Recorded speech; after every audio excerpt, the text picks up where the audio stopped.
Construir ou retratar aquilo que será memória não é um exercício banal, prática trivial. Quando estamos no olho do furacão, muitas vezes temos a sensação de calmaria, como se estivéssemos num estado de embriaguez. O trabalho daquele que se propõe a entender e a registrar o agora exige compreensão de onde viemos e antes de lançar o olhar para aquilo o que pode vir. Antes de voltar à lupa sensível, investigativa, crítica ao atual, antes da projeção, é necessário passar pelo filtro de nossa ascendência histórica. Da escavação delicada do arqueólogo, emerge a descoberta. A história não nos é oferecida, é resgatada em águas turbulentas, requer mergulho profundo, compreensão de motivações obscuras, compreender os cordéis e seus títeres, as ambições, os fracassos, as angústias de seu tempo. Hoje, nosso programa é uma ode a esse ofício, a obra que, por ser infinita, pavimenta e guia todos aqueles que estão e virão.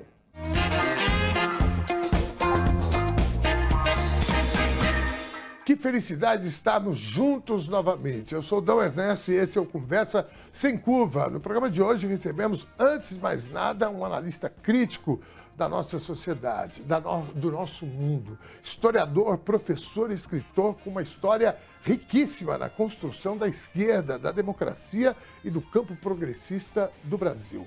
Entre as suas obras está O Martelo da História, onde explora temas relacionados ao marxismo e à nossa estruturação social. Está lançando agora As Armadilhas do Bolsonarismo e os Limites do Lulismo, uma obra que nos coloca em perspectiva global os desafios enfrentados nesses 2 primeiros anos do governo Lula 3 e essa confusão toda que estamos vivendo por aqui com a ascensão da extrema-direita e a posição desconfortável da esquerda. Seja muito bem-vindo, Valério Arcari, meu camarada, honrado em recebê-lo aqui no Conversa Sem Curva. Tudo bem, não? Tudo bem, muito obrigado. Que maravilha, rapaz. Que texto bonito que você leu. O senhor Gustavo Novo, como eu te falei em off as características dele, mas ele é maravilhoso, escreve muito bem, nosso redator. E um ótimo pesquisador também. Muito bem. Tudo bem com você? Tudo bem, cá estamos. Maravilha. O Brasil, antigamente, entre o Natal e o Carnaval, nós tínhamos um certo intervalo sem tantas turbulências. Tá. Sempre foi agitado, mas não tantas turbulências. Acabou. Agora, passou o ano novo e nós já entramos na areia movediça, tem tempestades, tem relâmpagos, tem trovões, tem inquietações nervosas e tem incertezas grandes. Incertezas grandes. Ainda bem que a gente conta com homens e mulheres com o talento que você tem e o comprometimento, acima de qualquer coisa, na construção de um mundo melhor através da pesquisa, da informação, né? Para a gente refletir sobre as coisas que nos acontecem hoje e que eu sempre falo, nós gravamos com a deputada Mônica Seixas e a gente estava falando um pouco sobre isso, sobre a compreensão, qual a forma da gente travar a batalha com a extrema-direita, e eu tomo aqui a liberdade e a licença de chamá-los de fascistas. Como que a gente enfrenta essa gente? A primeira coisa, além da vontade política, é ter conhecimento, conhecer a história. Não se pode derrotar um inimigo que não conhecemos. Quem não sabe contra quem luta não pode vencer. É uma premissa elementar. Veja, não creio que tenha sido um exagero retórico seu. Nós podemos chamar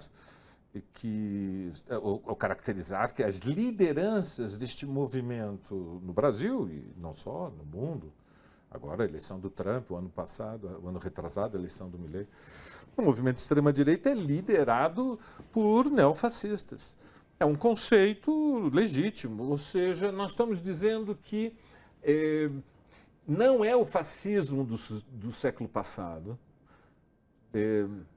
ou seja, ele obedece a uma outra estratégia, mas ele faz parte da mesma família do que foi o franquismo na Espanha, o salazarismo em Portugal, Mussolini na Itália, Hitler na Alemanha.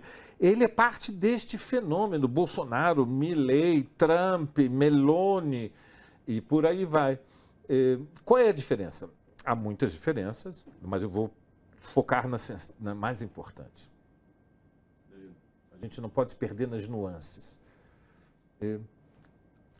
O franquismo também não era igual ao Mussolini. Mussolini era embriagado pela ideia pomposa de um renascimento grandioso, inspirado no período do Império Romano, enquanto que Salazar era um devoto católico, místico, e é impossível compreender o nazismo sem o antissemitismo patológico, furioso.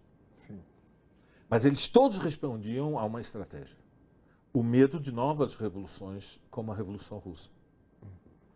O mundo ficou completamente atônito, e a esquerda, que existia na época também, porque na Rússia, ao final da Primeira Guerra Mundial, triunfa pela primeira vez uma revolução social, com os trabalhadores do campo e da cidade, operários e camponeses, diante do desmoronamento do que era o mais obtuso, anacrônico, regime de absolutismo monárquico, a dinastia dos Romanov. E a crise aberta ao final da Segunda Guerra Mundial teve um impacto na psicologia social de massas de dezenas e dezenas de milhões, de tal forma que surgiram organizações em todos os países industrializados, inspirados no modelo do bolchevismo.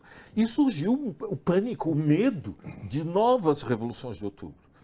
Bolsonaro, o Chega em Portugal, o Vox na Espanha, Milei na Argentina, eles não respondem a este perigo. Não há perigo de uma revolução socialista no Brasil.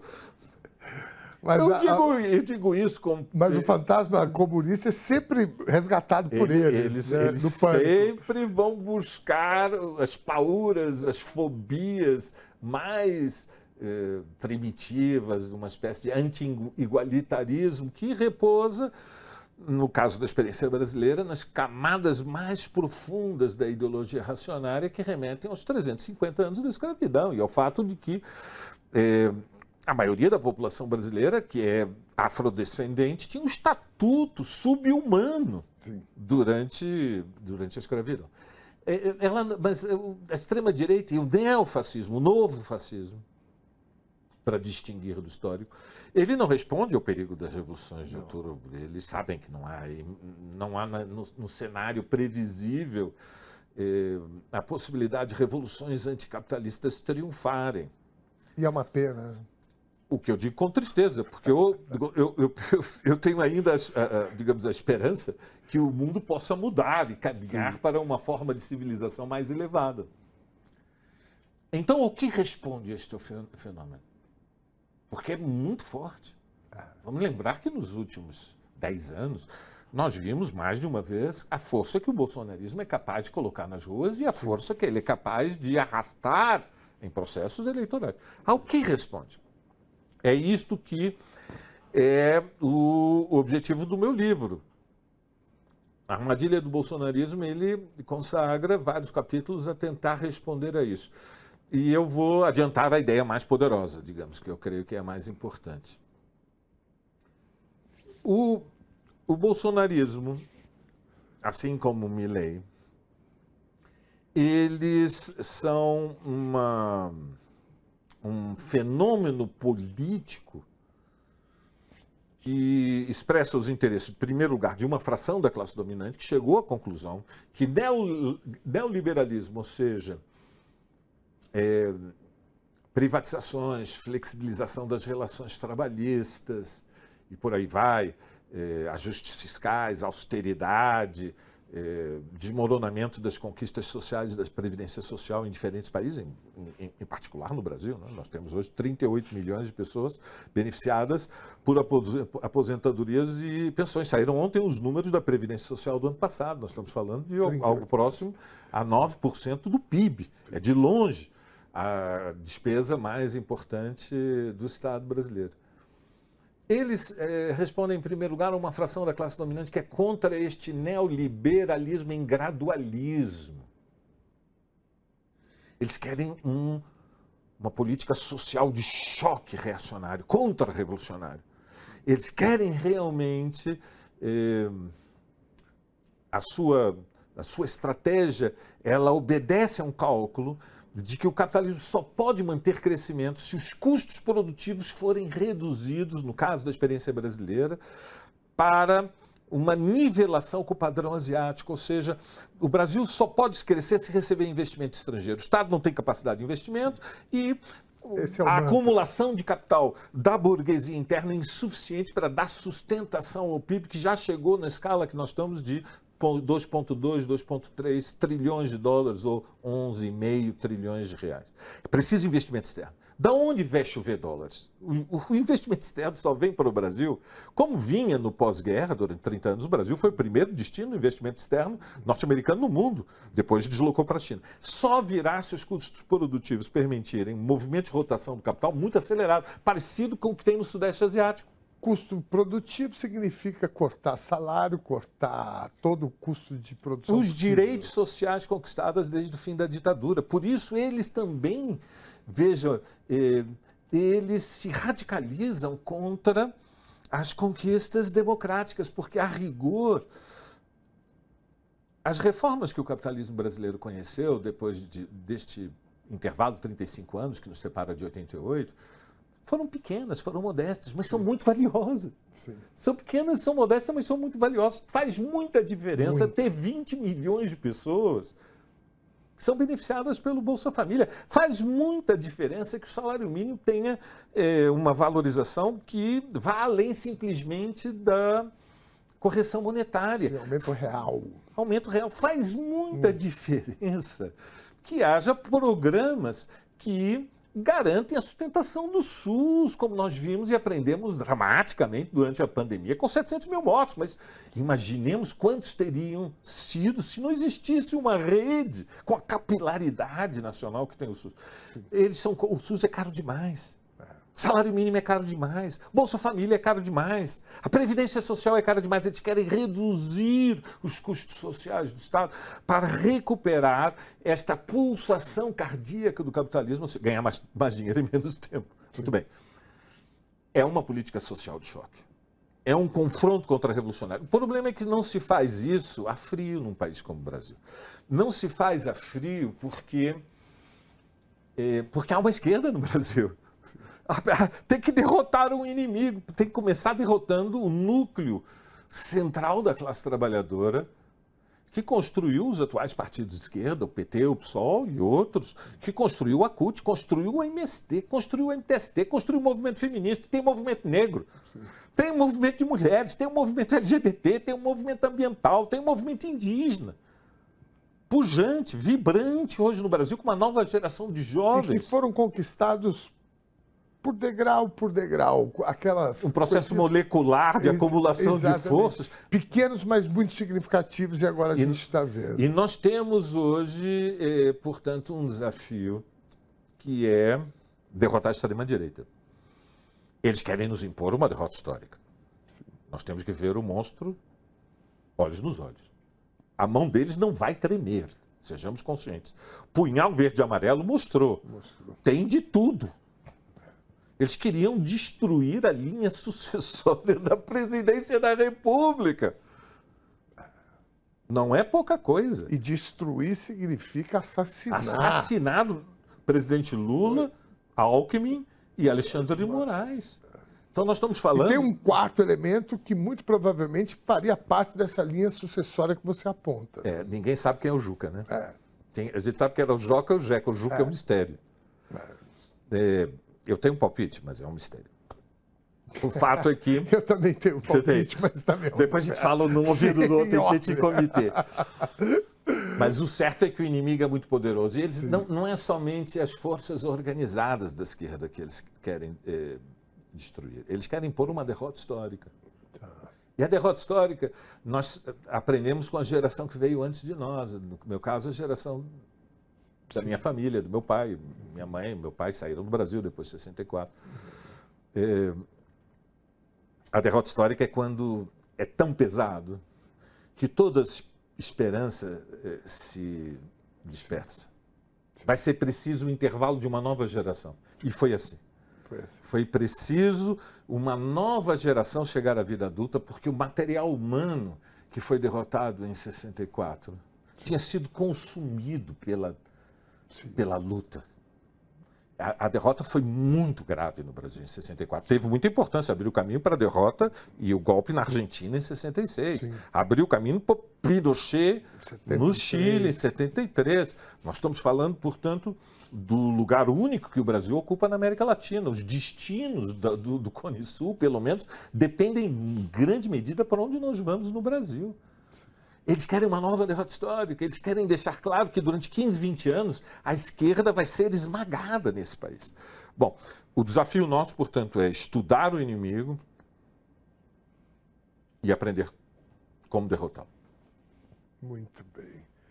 Rapaz, é muito interessante para onde a nossa conversa sem curva foi. Você deu, né, um spoiler, digamos assim, do seu novo livro. Eu vou pedir para colocar na tela novamente a armadilha do bolsonarismo e os limites do lulismo. Por que não os limites do campo progressista e sim do lulismo, Valério?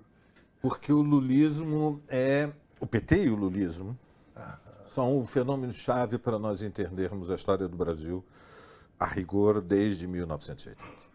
O PT é uma originalidade histórica. Comecemos com lucidez. O mundo não conheceu, desde 1980, um partido de esquerda com as características do PT. É uma originalidade, é realmente extraordinário. Veja, é um partido que surge indo além de toda a experiência histórica anterior da esquerda brasileira. Havia uma esquerda brasileira até 64, que foi derrotada e, digamos, seus sobreviventes foram dizimados, foram aniquilados. Né? Toda uma geração abraçou a tática da luta armada e foi destruída pela ditadura. Caminhou ao nosso lado, pelo seu heroísmo. Mas a tática política revelou-se equivocada.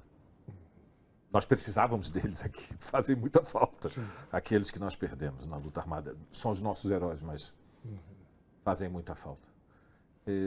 A verdade é que a esquerda teve que se organizar com um fio de continuidade que tinha sido rompido. Então surge um partido que é um partido moderado, é um partido que propõe um projeto de reformas do capitalismo, mas não é um partido social-democrata histórico. Não tem representação da classe dominante no seu interior.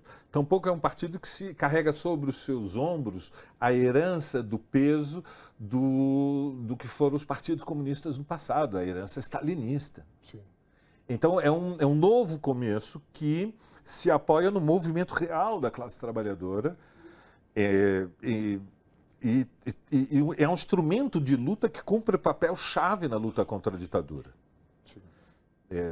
Eu fui do PT desde a fundação, estive na Executiva Nacional do PT durante anos, era o Benjamin, era o mais jovenzinho da Executiva Nacional, e me lembro, e creio que a história vai reivindicar, o papel que o PT teve na campanha pelas diretas já, ou seja, em 82 tivemos as eleições para governadores, Montoro foi eleito em São Paulo, Brizola no Rio, Tancredo em Minas Gerais, mas... E o Gilson Menezes em Diadema, primeiro prefeito... E o Gilson, velho Gilson em Diadema, é verdade.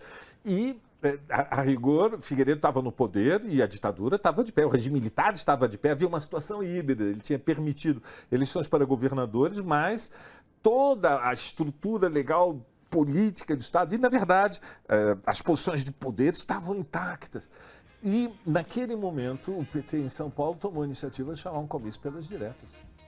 Novembro de 83, extraordinário. Me permite te interromper, porque o nosso break está aí, nosso intervalo está aí, e eu quero continuar desse ponto aí no segundo bloco. Pode ser, Valério? Com certeza. Mil perdões por te interromper, mas você não saia daí não, o papo tá bom.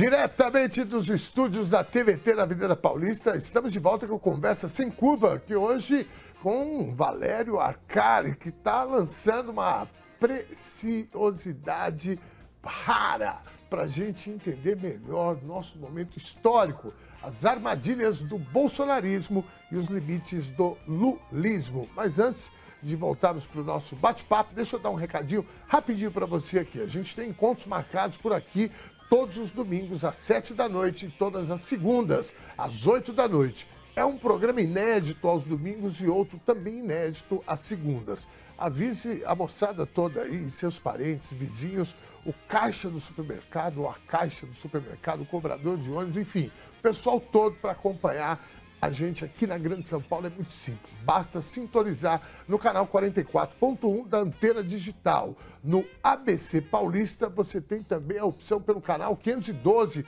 da Claro TV. Estamos também em parceria com TVs na Bahia, Goiás, Rio de Janeiro, Alagoas, Pernambuco, Rio Grande do Sul e Santa Catarina. Ou você pode nos assistir a qualquer momento na palma da tua mão, pelo YouTube da Rede TBT ou pelo site tbtnews.com.br, tá certo? Bom, vamos lá. Valério, você estava fazendo um resgate tão bacana aqui das eleições de 82, que eu me lembrei aqui do Gilson Menezes, que foi o primeiro prefeito operário, né, do país lá em Diadema. E veja o extraordinário que foi surgir naquele momento. Sim. Nós estamos em plena transição, lenta, controlada, ou seja, o plano da ditadura de fazer a passagem para um regime democrático, mantendo um controle da situação social, com o temor de que pudesse precipitar uma crise revolucionária. Sim. E o que foi extraordinário, então, foi que o PT teve a lucidez, a direção do PT na época, de convocar o ato. Direta já, abaixo a ditadura. Queremos eleger o presidente do Brasil. Esse ato, em novembro de 83, produziu uma tensão no interior do MDB e Ulisses decide pressionar Montoro, e a união de Ulisses com Montoro abre uma dinâmica que arrasta o próprio Brizola e, sobretudo, Tancredo. Que fica já em negociações de bastidores com os militares. E é nesse processo das diretas que o PT deixa de ser um fenômeno estritamente paulista e o Lula se projeta a nível nacional nos comícios pelas diretas, que reuniram nas ruas mais de 5 milhões de pessoas. Naquele momento o Brasil tinha 40 milhões de pessoas na população economicamente ativa. Ainda sob o regime militar. Embaixo do regime. E no espaço de 3 meses, do 25 de janeiro de 84 ao 25 de abril, repito, 5 milhões foram às ruas. Nós estamos falando um pouco mais, 10% da população economicamente ativa. Isso corresponderia hoje a mais de 10 milhões nas ruas, em comícios nacionais. Então o PT ele surge com esta força histórica. Evidentemente o PT de hoje, 2025, não é mais o PT dos anos 80, tem todo um processo que passou por rupturas. Sim. Surgiram de dentro do PT novas organizações, como o PSOL, que é hoje o segundo partido mais importante de esquerda, sim. Boulos, que foi o candidato unificado da esquerda aqui na cidade de São Paulo. Mas o lulismo é um fenômeno que vai além do PT, porque o PT vence as eleições com Lula em 2002 e na sequência vence mais 4 eleições presidenciais. Sim. E é a experiência dos governos do PT, que eu vou resumir numa fórmula, que é a redução da miséria extrema. Sim. É o impacto da redução da miséria extrema, que legitima esta audiência nacional, essa influência política eleitoral, que em grande medida repousa na pessoa do Lula. Eu fiz essa pergunta, né? Por que não o campo progressista e sim o lulismo? Na verdade, era uma provocação para que você... Né? Que, na verdade... eu concordo absolutamente, viu, Valério? Eu acho que... Eu costumo falar, quando o debate fica muito acirrado, com reivindicações em relação ao governo. Eu falo, olha, gente, vamos devagar, que se a gente não tivesse o Lula, isso aqui hoje estava na mão do Bolsonaro ainda. Então, vamos devagar. Claro. Vamos fazer uma análise mais o papel da esquerda radical, o papel dos movimentos sociais é sempre reivindicar. Sim. É sempre tensionar. Absolutamente nada legítimo. Cai do céu. Mas, evidentemente, sem o fenômeno do lulismo, o desenlace das eleições de 2022 teria sido diferente. Então, há o papel do indivíduo na história, ou seja, nós temos que compreender, eu me situo à esquerda do Lula há muito tempo, nós nos reencontramos, assim, mais pessoalmente no calor da campanha para tirá-lo da prisão. Né? Eu fui um dos responsáveis em São Paulo, representando a esquerda radical pela campanha do Lula livre. Mas é evidente que o papel do Lula foi absolutamente decisivo e, a rigor, continua sendo decisivo. Por quê? Porque o nosso desafio agora, neste momento, 2025, é saber se nós vamos aproveitar uma oportunidade que a história nos colocou, que é extraordinária. E ela não dá muitas oportunidades. Eu já estou... O cavalo está passando aí com a serra. Ela não dá muitas oportunidades. Nós tivemos, a rigor, 3 só neste intervalo de 45 anos que nos separam do início da década de 80. Nós tivemos a chance das diretas já, aproveitamos, a história deu um pequeno salto em frente, foi subtraído, né? Nos arrancaram o sabor da vitória, as eleições só vieram em 89, mas foi um movimento muito importante, que foi uma escola de formação política e ali fermentou-se uma nova geração de esquerda. A segunda oportunidade foi com o Fora Collor, primeiro presidente eleito. Fora Collor foi um movimento que colocou milhões nas ruas. No início, os estudantes, os caras pintados, mas depois arrastou milhões. E teve muita importância a renúncia do Collor, que teria sido um impeachment, mas a renúncia dele, ela abriu uma janela. Porque o plano do Collor já era de um ajuste neoliberal dramático, draconiano. E foi interrompido. E depois Fernando Henrique não pôde fazer até o fim o plano do ajuste. Ele teve que olhar para o destino do Collor e fazer mediações. E mesmo assim perdeu a sucessão, não fez o sucessor. Não fez o sucessor. Foi reeleito numa condição muito peculiar, né? A compra, tem aí toda essa história, né? Da compra da reeleição e etc. E aí, no segundo mandato... Teve de tudo. Teve de tudo, né? O deputado motosserra, coisas monstruosas. No Brasil, não é fácil. As pessoas de Isso fora... Aqui não é para amador. Não é. Quando a gente fala para os estrangeiros, eles dizem, mas eu tinha uma outra visão do Brasil. Eu sei. Você tem uma visão embalada pela beleza da música, pela maravilha das paisagens, pela simpatia das pessoas, pelo futebol do Palmeiras, mas não é só isso, tem mais. É duro, o Brasil é duro. E a terceira oportunidade foi 2022, quer dizer, a eleição nós ganhamos, mas a bola bateu na trave e entrou, vamos ser honestos e lúcidos. E o juiz, que normalmente é ladrão, nos ajudou numa perspectiva de se cumprir a lei. Legitimidade. Né? De legitimidade, porque senão... Tivemos os tribunais a nosso favor. Portanto, foi difícil. Vamos ser honestos. Então, eu creio que se abriu uma nova oportunidade. É uma das ideias deste livro. Por quê? Porque nós temos um fenômeno no Brasil curioso, que é que os tribunais superiores, à frente dos tribunais superiores, estão liberais, que estão dispostos a lutar contra os neofascistas. Sim. É um fenômeno curioso, porque quando nós pensamos no século passado, os liberais, com muito raras exceções, como foi Churchill durante a Segunda Guerra Mundial, se acovardaram diante do neofascismo. Churchill foi fora da curva, totalmente. Sim. Por isso a grandeza dele diante da história, mesmo para aqueles que não temos nenhuma simpatia pela história política dele anterior, mas que ele cumpriu um papel na luta contra fundamental. O nazifascismo, evidente. Né? A Europa estava ajoelhada diante de Hitler e ele disse, aqui na ilha não. Sangue, suor e lágrimas. Nós temos os nossos sangue, suor e lágrimas, que são alguns juristas à frente dos tribunais superiores que fizeram a investigação da semi-insurreição de janeiro, liderada por uma fração dos neofascistas, e abriu um processo que abre uma oportunidade, que é a criminalização da alta cúpula do movimento da extrema-direita, inclusive criminalização de Jair Bolsonaro.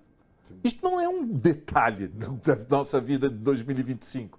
Estas investigações abrem uma possibilidade de que sejam condenados e, eventualmente, Bolsonaro vá para a cadeia. Mas Bolsonaro na cadeia tem muita importância. Sim.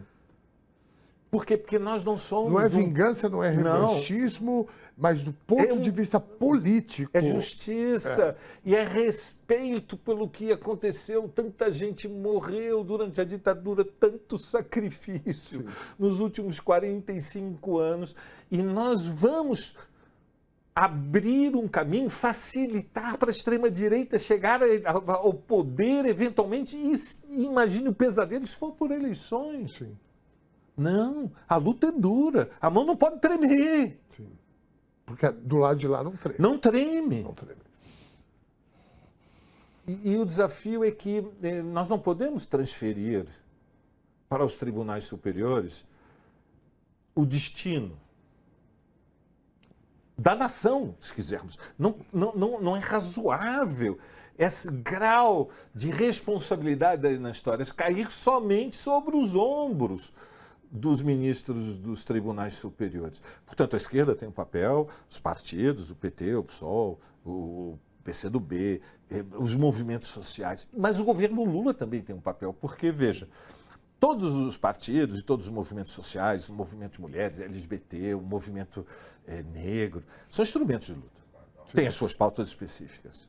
Todos eles, evidentemente, convergem em torno do objetivo que é derrotar os neofascistas, derrotar a extrema-direita. Mas o governo Lula também é um instrumento de luta. Sim. É um governo de coalizão.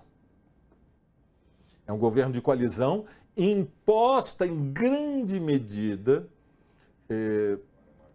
por uma correlação de forças na sociedade e no Congresso que é desfavorável, mas também escolhida, digamos, este desenho pela direção do PT em geral e pelo Lula. O Lula evita conflitos. Nós sabemos disso, tem uma história. Só que alguns conflitos nós não temos como... É muito caro. Nós não temos como nos desviar deles, sabe? O custo é muito alto. E isso significa que o governo Lula tem que se apoiar na mobilização de massas. Esta ideia de que não passa nada quando a direita está no poder e convoca manifestações. Bolsonaro, no poder, chamou uma manifestação para o 7 de setembro que ele disse que prendia a rebelde. Uma data oficial, inclusive usando a estrutura do governo. Né? E a esquerda, em toda a América Latina, se apoia em mobilização de massas. Esta semana que terminou, nós vimos os discursos alucinados do Trump, acusando os imigrantes de serem criminosos, anunciando que vai deportar 1,5 milhão nas próximas semanas, que vai empurrar para o México, que vai transferir dezenas de milhares para a base naval de Guantánamo, em Cuba. Cláudia Sheinbaum chamou a manifestação do Zócalo, que é a praça central da cidade do México. Sim. Dezenas e dezenas de milhares de pessoas dizem não! Acá em México não! Soberania não! Então, eu creio sim que há uma oportunidade histórica. Você acha que essa posição da presidenta do México, mais o Gustavo Petro na Colômbia, que respondeu também de uma forma muito dura, e para além de ser uma forma dura a resposta do Petro, foi muito politizada numa perspectiva da luta contra o imperialismo americano e a unificação da América Latina. Você acha que isso pode ser o início de um movimento latino-americano, da América Latina, e que também, né, nos tire um pouco, né, dessa arquibancada que o campo progressista do Brasil se encontra, na minha opinião? Você acha que isso pode ser? Sim, porque o inimigo mostrou os dentes. Mostrou os dentes. Então, diante de um inimigo que mostra os dentes, há duas hipóteses. Nós podemos dizer, não, é só uma cenografia. É só para a fotografia. É de Araque. Trump é um monstro, mas é um monstro de Araque, porque depois ele, no dia seguinte, volta atrás. Sim. Esse é um caminho. Chama subestimar a extrema-direita. Há outro caminho. Que foi muito feito aqui no Brasil nos 4 anos do Exatamente. Alguma coisa nós aprendemos com o golpe contra Dilma Rousseff. Não, vamos esquecer a prisão de Lula, o ano 2016, tudo que veio depois, a prisão de Lula. Nós não aprendemos nada com o que é a nossa classe dominante. É evidente que ela está dividida, tem uma fração que está alinhada com o bolsonarismo, eu diria que é a massa da burguesia. Sim.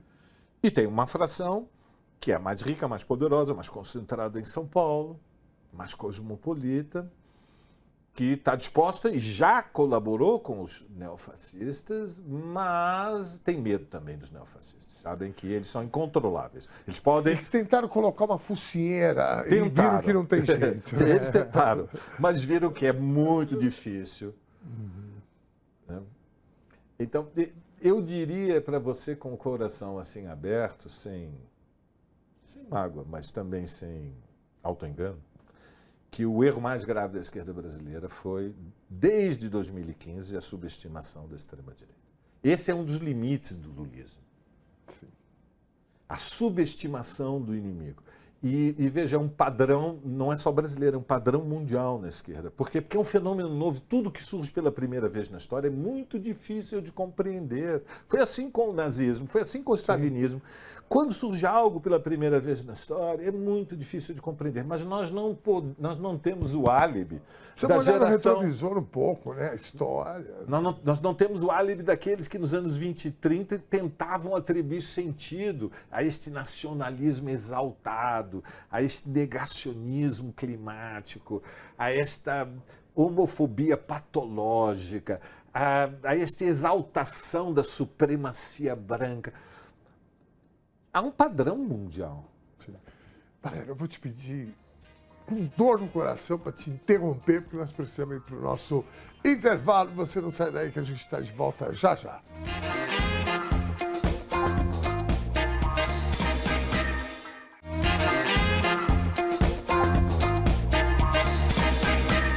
Voltamos e já vamos para as nossas dicas culturais, já que o papo tá bom e o tempo urge. Últimos dias para visitar a exposição Parque de Diversões, primeira mostra póstuma de Nelson Lanier.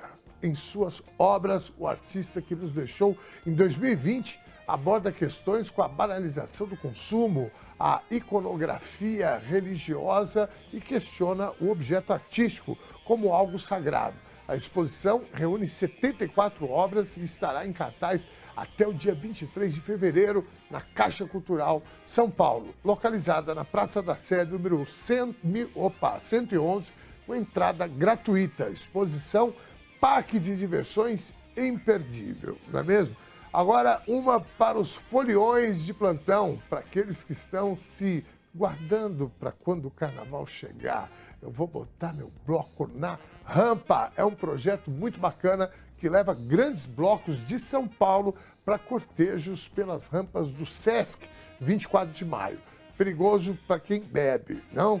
Lá no centro da cidade, no sábado, dia 8, o bloco Chocolate, sob o comando do sambista Chocolate de Vila Maria, toma conta do espaço com marchinhas e sambas inesquecíveis do nosso carnaval. No próximo sábado, dia 15, quem pilota a festa é o bloco Fanfarra Explode Coração, que trará versões instrumentais de grandes sucessos, nada mais, nada menos, da Maria Bethânia, adaptados para o ritmo de carnaval. Então, se organize aí, junte os seus amigos e bora curtir esse baita evento na faixa. O Sesc fica na rua 24 de maio, número 109. Veja a programação completa no Instagram, @Sesc24 de maio.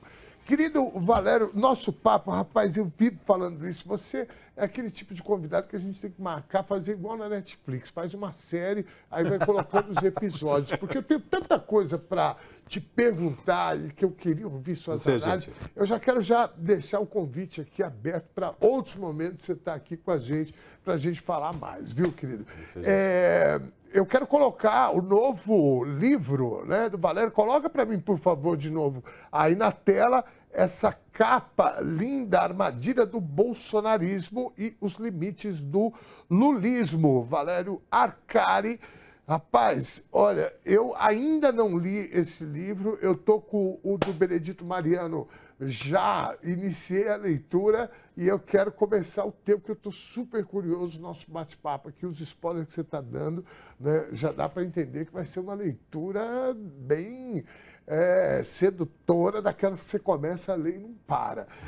Eu fiz a provocação aqui do lulismo, porque não o campo progressista, até porque o livro do Benedito Mariano é Segurança Pública, o calcanhar de Aquiles do campo progressista, das esquerdas e do campo progressista. Mas eu concordo absolutamente com a tua análise. Você, né, passou aqui pela geopolítica, Trump, posicionamento da Europa, aqui no Brasil, como é que a gente, né, tá? Eu falei aqui sobre essa questão da gente estar na arquibancada. Se essa questão na América Latina, perdão, se essa questão do Petro e também da presidenta do México, que estão fazendo enfrentamento na política, né? Não é só no TikTok, não, é na política mesmo. A carta do Petro, a manifestação dele, para mim, foi impressionantíssima. Eu te perguntei, eu queria resgatar isso, se esse reflexo pode chegar aqui, essa onda pode chegar aqui no Brasil, no campo progressista. E, para além do campo progressista, eu acho que todos os democratas desse país estão entendendo que o buraco é mais embaixo. Como é que deveriam estar entendendo. Deveriam, né? Sim, com certeza. Deveriam, porque a extrema-direita começa atacando a esquerda radical, depois a esquerda moderada, depois os liberais de esquerda, depois os liberais do centro, depois os liberais de direita, não tem limites. Não tem limites. Então é bom todo mundo colocar as barbas de molho, porque nós estamos diante de um movimento que digamos, de importância histórica. E tem uma certa dimensão dramática. A eleição de Trump não é a eleição de um líder da extrema-direita para um mandato, ponto. É algo de uma importância, é de uma inocência quase imperdoável. Não compreender a gravidade do que significa o governo Trump. Sim. Porque Trump ele responde a uma estratégia que é impedir que os Estados Unidos percam a posição de supremacia que tem no mercado mundial e no sistema internacional dos Estados. Não há nenhuma dúvida de que a estagnação nos últimos 10 anos, que no fundamental atingiu os principais países centrais, e pela primeira vez o Brasil nunca tinha tido 10 anos de estagnação econômica desde a Revolução de 30. Nós estamos falando de um país que andou de lado durante os últimos 10 anos. Ou seja, nós chegamos ao final de 23 ao nível do PIB de 2012. Isto é de uma tragédia histórica que não cabe em palavras. E Trump ele responde a um projeto que é manter a posição de liderança hegemônica da tríade dos Estados Unidos unidos com a União Europeia, os 5 olhos, eles unidos com o Reino Unido, Canadá, Austrália e Nova Zelândia. E nesse projeto o Brasil tem uma importância chave. Por quê? Porque o Brasil é o país decisivo da América Latina. Sim. O México tem importância, a Argentina tem importância. Mas o Brasil é o país decisivo. Então, nós não podemos fazer ouvidos de mercador diante de uma situação como essa. Portanto, o governo não pode fazer fanfarronadas, não é hora de bravatas, o tema é de máxima seriedade, mas ele tem que compreender que mudou a situação. Não é o mesmo Biden que com Trump. O governo brasileiro não pode trabalhar com a premissa de que nós somos indiferentes à mudança que significou a derrota dos democratas e uma liderança que é protofascista na presidência da Casa Branca. Não é a mesma coisa que ter um protofascista em Budapeste, na Hungria. Não é. Ou mesmo na Argentina. Ou o Milei na Aqui Argentina. O Milei na Argentina é um bufão que se Sim. acha, como diz a minha filha. Mas, sem perder o respeito pelos nossos vizinhos argentinos, ao qual estamos unidos por um destino, a verdade é que o lugar do Brasil é decisivo e, portanto, o que aconteceu essa semana é de máxima gravidade. Ele anunciando, nós vamos expulsar 11 milhões de ilegais, vamos começar com 1,5 milhão que são criminosos. As palavras têm sentido. Eles prenderam até americano que estava falando espanhol. Portanto, nós estamos falando da perseguição, nós estamos falando de uma estratégia de terror sobre milhões e milhões de pessoas. E que a gente viu isso na Alemanha, nazista. E recorda o antissemitismo. Exatamente. E que a gente tem, evidentemente, injustificável, numa perspectiva civilizatória, o que foi feito na Alemanha. Mas nós temos um recorte de espírito do tempo. Né? Hoje, o que a gente está vendo, nós estamos já um quarto do século XXI. Né? E o espírito do nosso tempo é supremacia branca, é racismo. Exatamente. E, portanto, ameaça a vida civilizada, tal como nós já conhecemos. Você que acha meio complicado ler, estudar, para entender o que a gente está falando aqui do nazismo, do fascismo, cara, recorre aí à arte.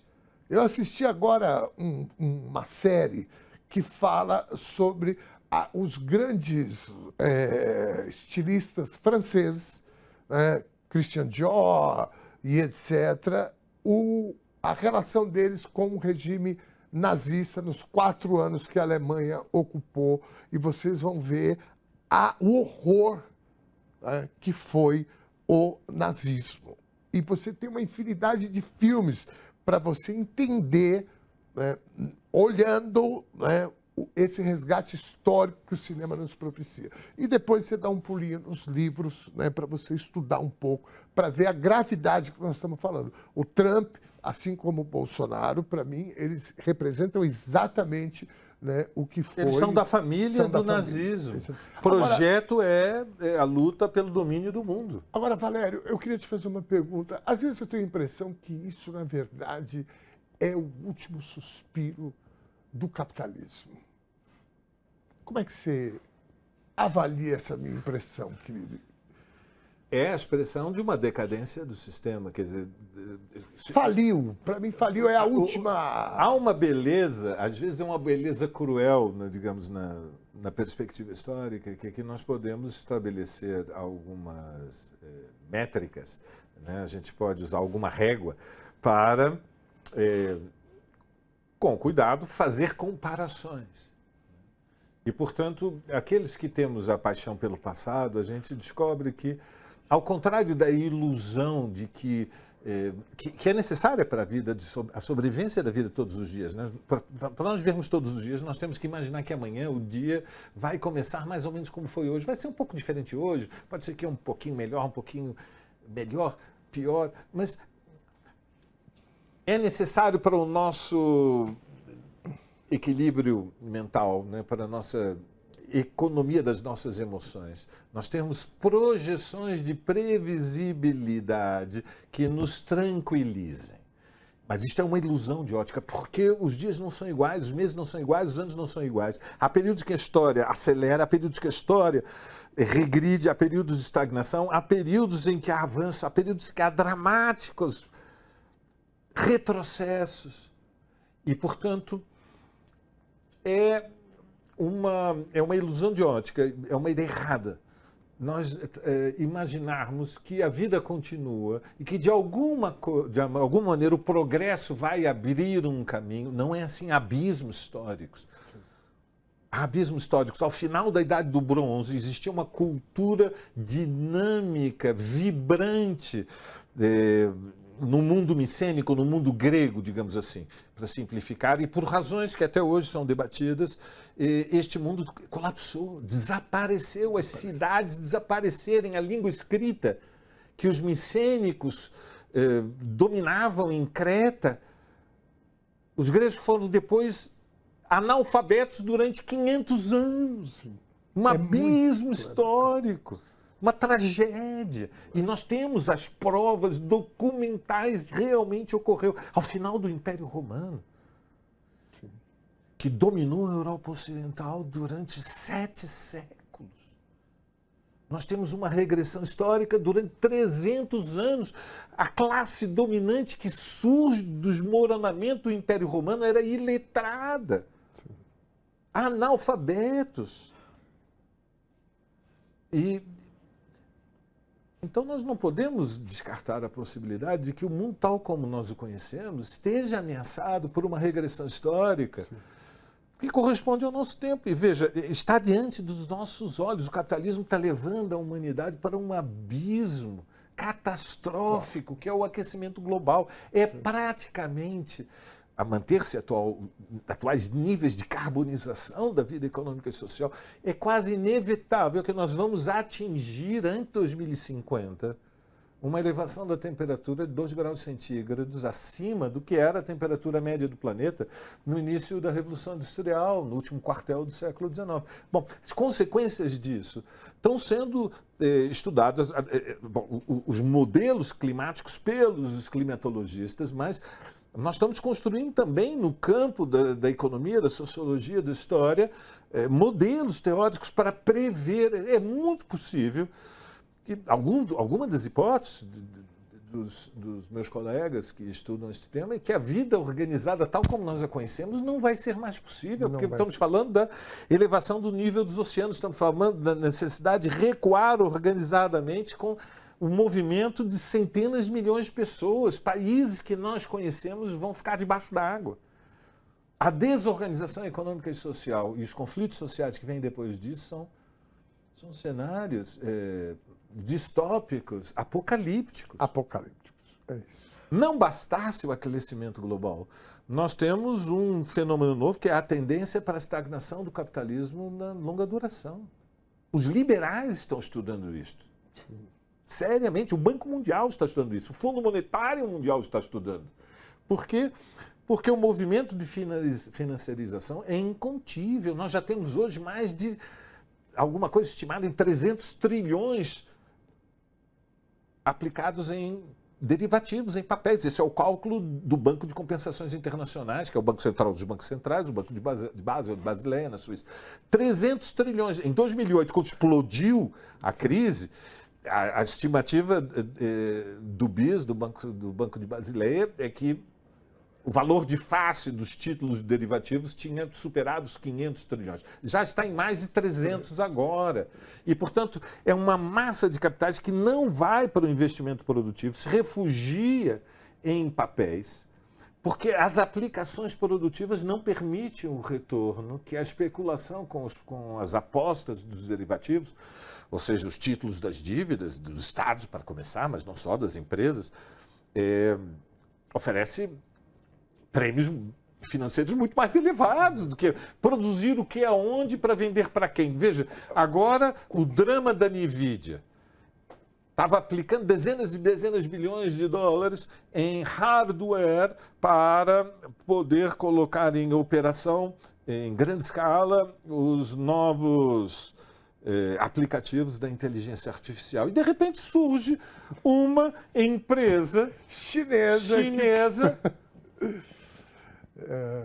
que é capaz de obter, com o seu aplicativo, um desempenho tão até mais efetivo, tão bem sucedido como a OpenAI, como o programa da Meta, com custos que são menos de 10% dos investimentos da NVIDIA. E, de repente, vem este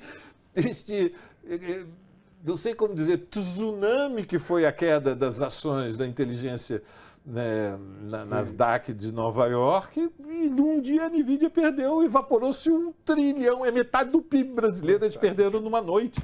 Valério, querido. O futuro do capitalismo não é animador, né? Sim. Estagnação na longa duração. Catástrofe do aquecimento global, crise dos regimes democráticos liberais, com a ascensão da extrema-direita. Então, a questão é como nós, a esquerda, digamos, diante deste quadro, aproveitamos a oportunidade para tentar mudar o mundo para melhor. E eu acho que uma bela contribuição você traz além e para além do nosso bate-papo aqui nessa Conversa Sem Curva, essa obra de arte. Coloca, por favor, mais uma vez, a capa do livro do Valério Arcari, A Armadilha do Bolsonarismo e os Limites do Lulismo. Onde encontra, dá um Google aí, acha, como é que tá? Usina Editorial está à venda. Ok, tá aqui na internet. Já no GC, endereço, forma de você comprar. Querido Valério, foi um prazer enorme estar com você. Eu já deixo aqui a porta do Conversa Sem Curva aberta a você. Espero que você venha outras vezes para a gente conversar mais aqui. Março está aí, a gente tem aí o mês das mulheres. Logo na sequência a gente vem abril e a gente quer falar sobre golpe militar, regime militar, período, né, de regime totalitário no Brasil, e eu quero contar com você aqui também. Ok? Muito obrigado. Abraço, meu irmão. Muito obrigado, viu, querido? Prazer enorme conhecê-lo. Até a próxima. Ponto final nessa edição do Conversa Sem Curva. Hoje, com essa aula de história contemporânea, com essa contextualização de nosso tempo. E já que recebemos um grande trotskista aqui, vamos encerrar com uma frase do grande Leon. Disse o intelectual marxista, político, escritor e revolucionário comunista, abre aspas, se o capitalismo é incapaz de satisfazer as reivindicações que surgem infalivelmente dos males que ele mesmo engendrou, então que morra. Eu tenho a impressão de que já está morrendo. Beijo grande e até a próxima.